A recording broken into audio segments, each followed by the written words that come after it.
I want you to know that applause you're sharing is not for me. It's for you. I want you to know, like Eleanor Roosevelt once said, no one can make you feel inferior except yourself. Good evening. I hope after that show of appreciation for yourselves, I can compliment it by sharing how much I appreciate being here. I understand the current topic is the paradox of affluence, which to me means with honor comes responsibility. Or, too much is given, much is expected. It's ironic that once you've earned something, you have to prove you're worth it. I know each of you are. Being inducted into this organization is not by chance. There are things you have sacrificed to be here. I know that. And tonight, I won't add to that sacrifice. I won't talk too long, maybe 60 minutes. No, just easy. Just easy. I'll briefly discuss three things: choices, challenges, and consequences, and end with a story. The first thing is choice. You are here because you chose to be here. You didn't just wake up one morning and say, I'm going to have a 3.5 GPA. You didn't just decide one day you were going to be a member of Phi Beta Kappa. No. You worked hard.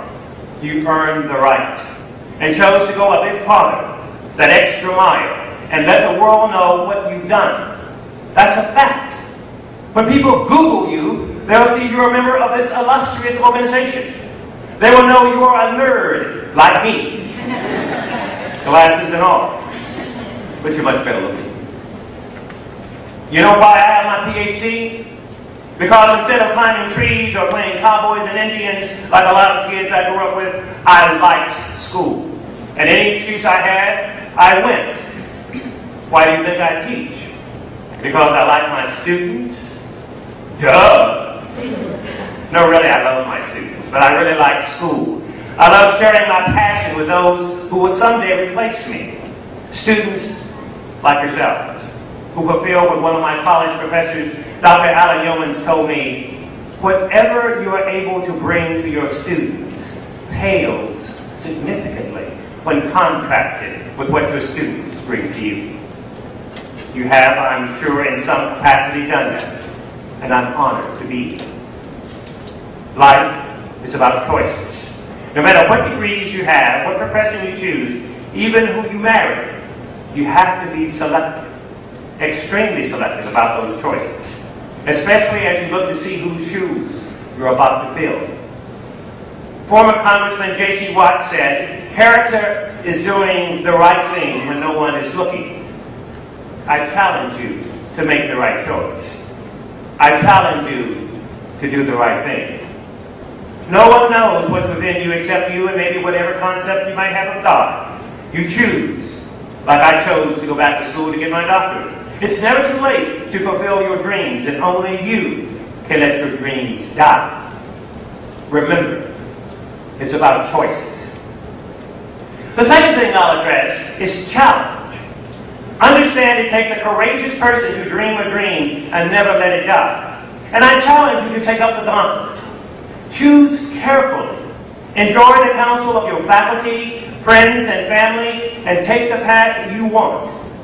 Don't think you can't win the big prize. Be Susan Boyle, who dreamed of being like Elaine Page.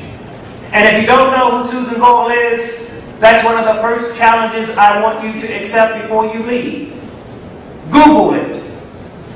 Remember Susan Boyle as I challenge you to do something uncomfortable for you. Nothing illegal, mind you. But I want you to go outside the box. One weekend, instead of going out with friends, go to the library. Find a book that might have been banned. Learn why. Read a classic like Jonathan Livingston Seagull, a majestic book. Google it. I want you to grow. And as you grow, realize, like the sturdy oak, if you're rooted well, you might bend in the wind, but you'll learn you won't break. Reach for the stars. They belong as much to you as to the sibling who might not want to share, the girlfriend who broke your heart, or the teacher who gave you what you earned. Grow. and learn to give back. That's how I got here. Sharing what people gave me because they saw someone who dreamed and they believed I was worth it. The challenge I accepted was if I didn't give up, I'd get the prize. It wasn't easy. All of us are diamonds in the rough, created that way for a reason. So we would find our own way to be all we could, an original that no one has ever seen before. I challenge you to test yourself. Keep your eye on the prize and never lose sight of it. Remember, the stone cannot be polished without friction, nor man perfected without trials. So we've talked about choices, we've talked about challenges, now let's talk about consequences. We all make mistakes. Jim, you may have made a mistake asking me to come tonight, I don't know. Some make more than others, but the biggest consequence that faces us is failure.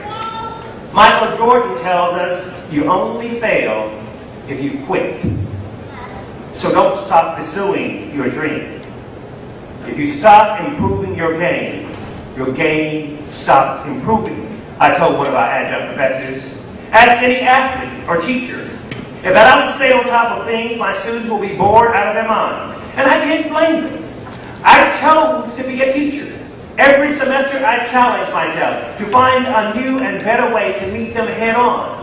Otherwise, I face the consequences of students who are uninspired, unenlightened, and potentially emptier after having taken my class than before they started. You come to my office, you will see certain quotes. Two I'm particularly fond of. One says, mine is to empower, not enable you. The other came from a student. I'm in it to win it.